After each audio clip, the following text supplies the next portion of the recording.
Julius Malema is a corrupt motherfucker, and he need to be rotted in the jail. And ufike phinde futhi uzothuka umkhwanazi isidingo singekho akalinde ucwaningo nophenyo oluzovezayo ukuthi umkhwanazi khona la wrong khona la right khona ngoba umkhwanazi for so far has done a boldest thing ever in our society ukuthi at stand on a mountain in a very critical country like South Africa and expose. Hi guys, welcome back to my channel. Thank you so much for clicking on this video. If you are new here, please make sure that you like, you comment, and you also subscribe to this channel. Guys, one thing about Ungizwe Mchunu like is going to be in so much trouble if he doesn't change his way. Like if he does not change, he is going to be in so much trouble. I kid you not.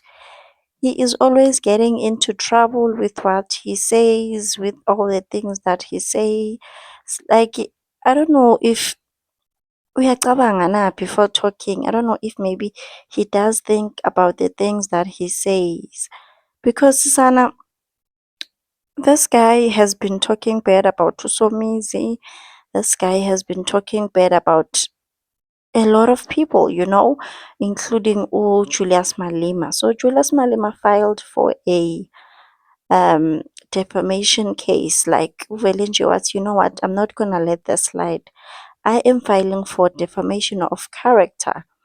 And he won the case. So Julius Malema won the case against Ungizwe Mchunu.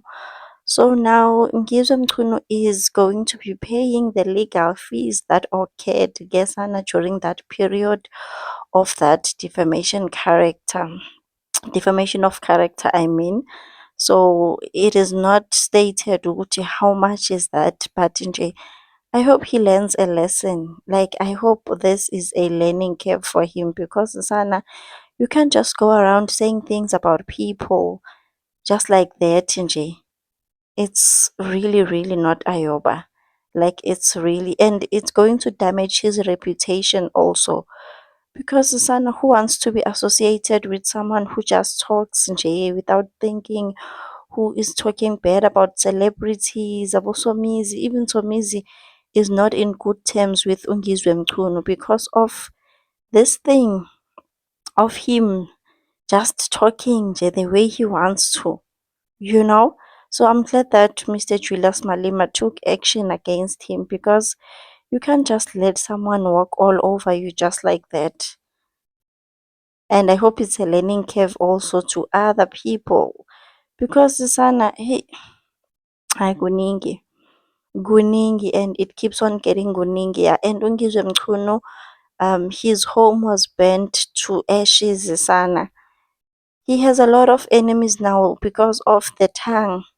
His tongue is just all over the place. So we never know. Maybe it's one of the enemies. He is also involved kuma matches and kuningi. It's really a lot. Unskilled men with no skill, none whatsoever, say somebody took their job. The only skill they know is to drink intellis, in pace, and all of that nonsense, and want to pretend like they are revolutionary as it were. I don't want your vote if you behave like that. Take them away. If the MK wants it, give it to them. I don't